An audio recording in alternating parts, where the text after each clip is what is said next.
Chers zèbres, chers non-zèbres, je refais ce podcast puisque mon micro s'est débranché et je n'ai pas pu continuer. Je vous parle de HPI, la série de TF1, le jeudi soir à 20h50, qui met en avant les qualités d'une femme qui serait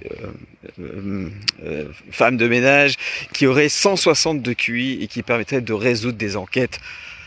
Bref, c'est un Colombo au féminin, tout simplement, si je devais résumer. Et c'est bien ça le problème, c'est qu'on nous a pas vanté cette mérite et vendu cette mérite comme étant un Colombo au féminin, mais comme étant une nouvelle série avec un personnage incroyable, inédit, jamais vu, qui permet de résoudre des enquêtes avec un QI élevé et un sens de la perspicacité, un sens du détail et de la cohérence. Oui, en gros, c'est comme Colombo dans les années 80. Sauf que on ne disait pas que Colombo était surdoué, mais on disait qu'il était intelligent, qu'il était incroyable, perspicace. Mais c'est exactement la même chose. Voilà. J'introduis ça comme ça pour vraiment dire ce que je pense. J'aurais préféré qu'on nous vende cette série comme étant un Colombo féminin. Et là, j'avais rien à dire. Mais là, j'ai beaucoup de choses à dire parce que ça se voit quoi que c'est un produit marketé. Alors c'est très bien fait, hein. C'est super bien fait. Il y a du rythme, l'image est bien foutue, enfin elle est belle. Les acteurs sont bons. Audrey Fleurot, elle est très bien dans le rôle. Il y a une bande son assez sympa. On utilise la technologie moderne qui permet justement d'avoir des petits détails comme ça qui permettent de résoudre l'enquête. Bref, ça c'est, je reviens pas là-dessus parce que oui, il y a forcément des choses positives. Hein. Je suis pas là pour uniquement critiquer, mais je suis là pour répondre à suivez le zèbre. C'est un blog hein, qui parle de cette série et je pense de manière pas très très objective puisque elle nous explique les raisons pour lesquelles HPI est une bonne série. Voilà. La première raison, et il y a plein de biais, hein, moi j'ai des biais cognitifs aussi, mais j'en suis conscient. Et le premier biais, c'est l'actrice qu'elle adore. Rien que parce que c'est Audrey Fleurot et qu'elle adore cette actrice, c'est un gage pour elle de qualité, c'est un gage d'une série qui vaut le coup. Et elle n'a pas été déçue. Mais tu m'étonnes que t'as pas été déçu. C'est normal. Lorsque tu es fan de quelqu'un, d'un chanteur, d'un comédien, un artiste, un peintre, un écrivain, le propre c'est que, quelle que soit la production, tu vas aimer cette production. Juste parce que tu es fan. C'est ça l'histoire, c'est qu'il n'y a pas suffisamment d'objectivité puisque tu es tellement fan de cette personne que tu vas te réécrire l'histoire même si il est dans quelque chose qui n'est pas bien, même si sa production est médiocre. Parce que tu ne vas pas comprendre que cette personne que tu adules autant puisse faillir à tes attentes. Donc tu vas réécrire. Tu vas dire ah non, c'est vraiment bien parce qu'elle est incroyable. Je dis pas que tu la trouves pas incroyable, que c'est pas vrai. Je dis que ce n'est pas un gage enfin, c'est pas un argument pour dire que la série est bien, sous prétexte que toi tu aimes bien Audrey Fleurot et qu'elle ne t'a pas déçu. Voilà, c'est juste ce que je suis en train de dire. Donc il n'y a pas beaucoup d'objectivité. Lorsqu'on a une idole, et moi par exemple, moi j'aime beaucoup Louis de Funès et pourtant je reconnais qu'il y a des films qui sont vraiment pas terribles, quoi, pas bons, quoi. Sur un arbre perché, c'est pas un film extrêmement bon, c'est pas très bon. Tout n'est pas à jeter non plus. Mais franchement, c'est pas le meilleur de Louis de Funès. Et même lui, il le savait. Il sauve un scénario qui un petit peu, enfin pas le scénario, mais l'histoire qui est un petit peu faible. Et il se passe pas grand chose, voilà. Il se passe pas grand chose. Mais j'ai mérite de reconnaître que là, c'est pas terrible, quoi. Et ça a beau être Louis de Funès. Oui, il sauve les meubles et tout. Mais je ne peux pas dire sur un arbre perché, c'est un film extraordinaire. Et c'est vraiment bien. Voilà. J'espère que vous m'avez compris. Après, le deuxième argument ou la deuxième raison, c'est parce que, comme elle a un QI élevé, c'est un personnage hors norme. Et ça fait plaisir, un personnage hors norme.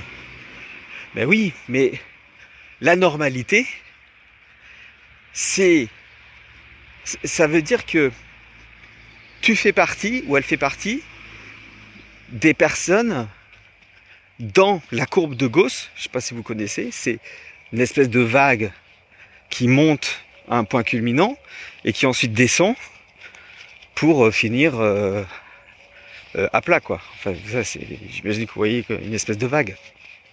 Et cette vague, à l'extrémité droite, vous avez les personnes qui ont un QI au-dessus de 130, et derrière cette vague, à l'extrémité gauche, ceux qui sont en dessous de 100 ou 90.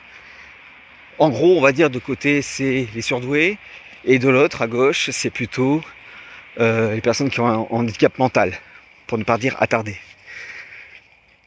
Et en fait, les deux extrémités sont hors normes. Dire hors norme, ça veut dire ne pas faire partie de la majorité des gens. Ça veut pas dire être mieux ou être moins bien. C'est bien ça le problème.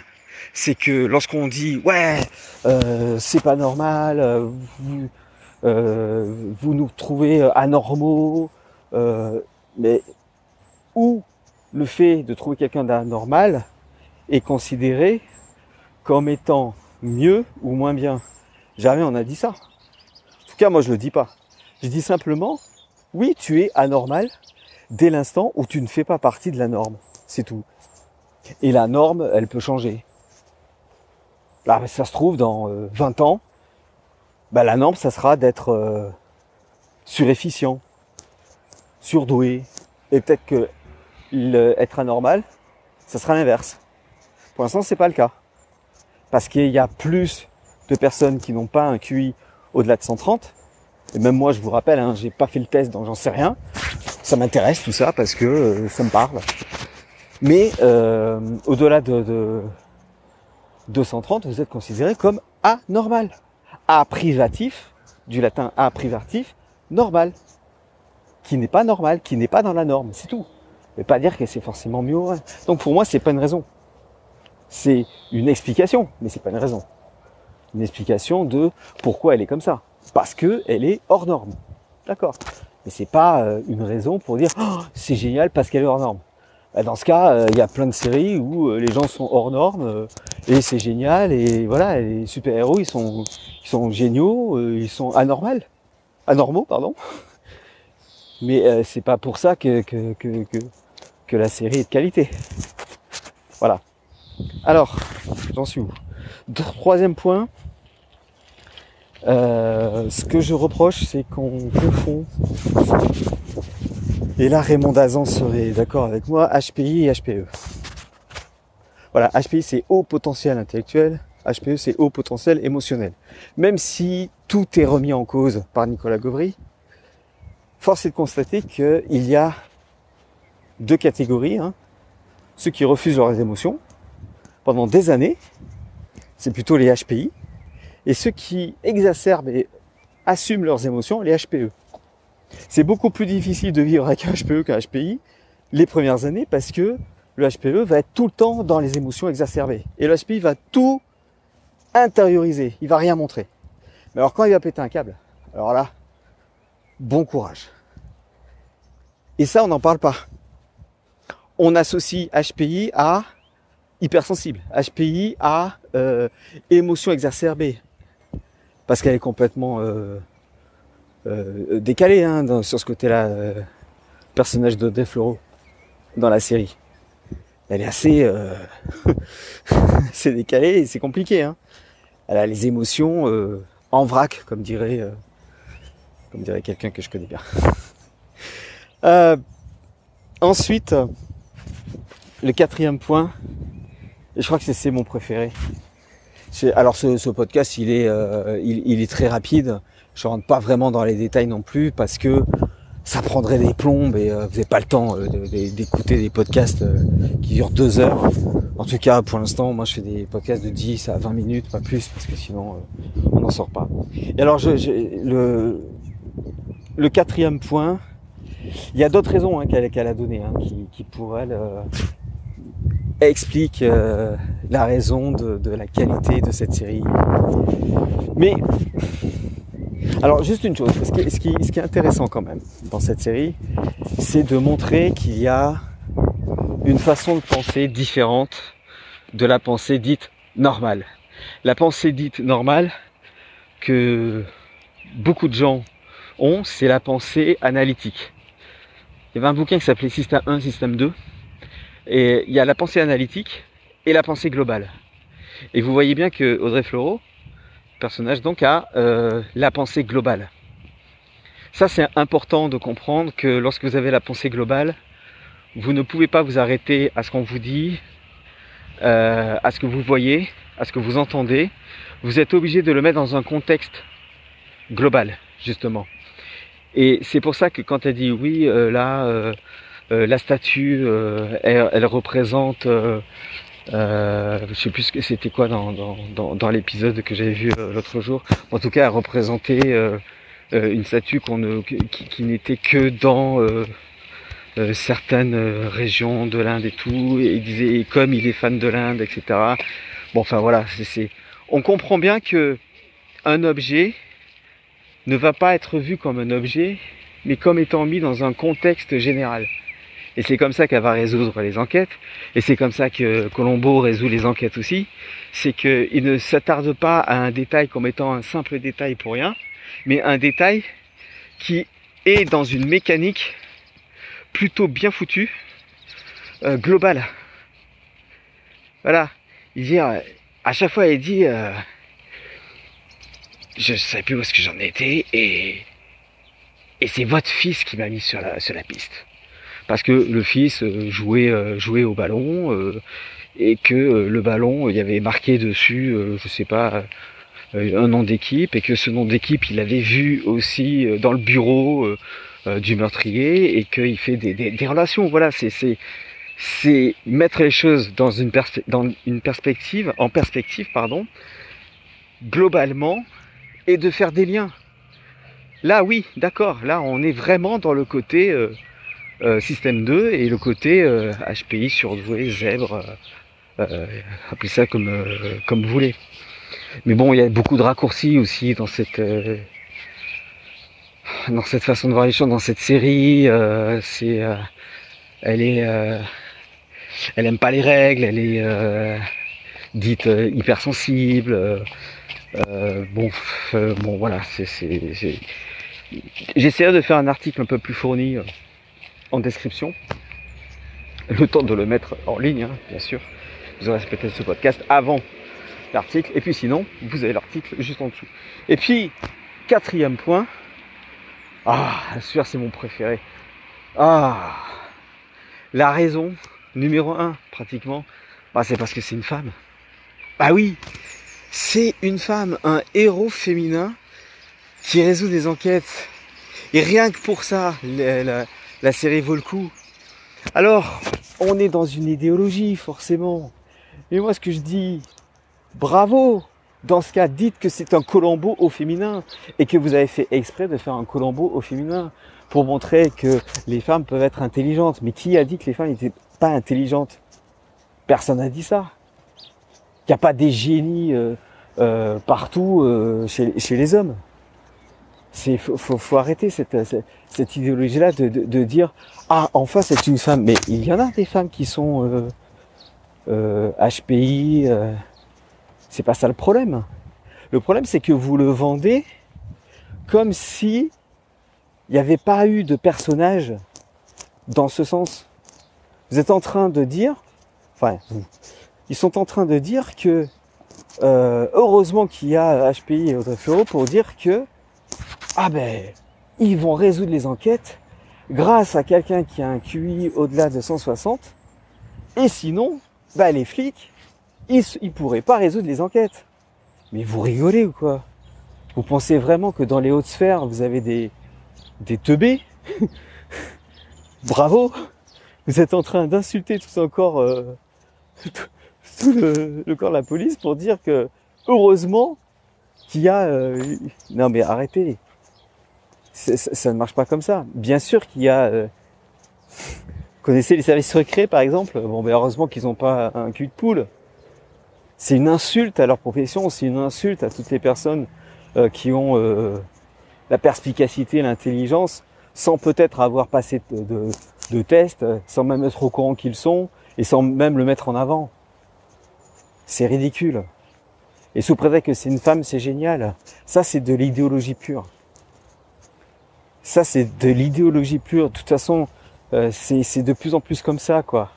On va mettre une femme en avant, on va mettre les footballeuses. J'ai vu que elles réclamaient une division 1. Mais vous aurez une division 1 le jour où vous rapporterez de l'argent. Tout est une question de est-ce que ça rapporte de l'argent ou pas. Quand vous rapporterez de l'argent, et quand les gens s'intéresseront vraiment au foot féminin, au-delà de ce que disent les médias, parce qu'ils font tout pour nous dire que les gens s'intéressent, mais quand on regarde les chiffres, ça va pas, quoi. Là, oui, il y aura une division 1. C'est pas une question d'homme ou de femme, c'est une question de... Est-ce que les gens regardent? Est-ce qu'ils vont consommer de la publicité qu'il y aura pendant le match? Parce que c'est ça, en fait, l'histoire. C'est juste ça. C'est pas une question d'homme ou de femme. Et bien là, pour cette série, c'est la même chose. Voilà. C'est la même chose, donc je redis, la bande son est bien, c'est bien foutu, c'est bien écrit, c'est bien joué. Il y a du rythme, pour une série française, il y a du rythme, oui. Bah, ils sont en train de comprendre comment les séries américaines fonctionnent, puisque les séries américaines, je rappelle, elles ont 5 coupures pub, et à chaque fois que vous voyez un écran noir, c'est une coupure pub. Donc, c'est pour ça qu'il y a toujours un rebondissement, puisque les scénaristes écrivent de façon à vous tenir en haleine entre chaque pub. Pour ça qu'il y a du rythme. Et comme il y a 2 coupures pub maintenant sur TF1, et ben c'est pareil. Voilà, je pense avoir fait le tour rapide de cette série. Je reviendrai peut-être là-dessus. Dites-moi ce que vous pensez dans les commentaires. Peut-être que je vais me faire insulter, j'en sais rien. Mais j'ai essayé d'être le plus objectif possible, avec mes biais cognitifs, mais j'ai essayé de dire un petit peu ce que moi j'en pensais, et surtout pourquoi tous ces arguments ne sont pas des raisons, quoi. Pour moi, la raison numéro 1, pourquoi, c'est que elle a le mérite d'exister, cette série. Elle n'est pas parfaite, il y a beaucoup de faiblesses. Ça permet peut-être aux gens qui ne connaissent pas de connaître, et peut-être de se renseigner par eux-mêmes. Mais ça va, c'est pas révolutionnaire, puisque c'est un Columbo au féminin, je le rappelle. Voilà, dites-moi ce que vous en pensez dans les commentaires. Et si vous êtes vous-même, si vous êtes reconnu un petit peu dans ce personnage, HPI, HPE, bah vous avez un lien juste en dessous, on peut en parler ensemble. Vous cliquez, on prend rendez-vous. Si vous avez un problème qui vous empêche de dormir, je serai ravi d'en discuter avec vous, de trouver peut-être des pistes de réflexion. Merci d'avoir écouté, à bientôt, et écoutez ce que je dis, soyez sceptiques et vérifiez à la lumière de votre expérience. Salut!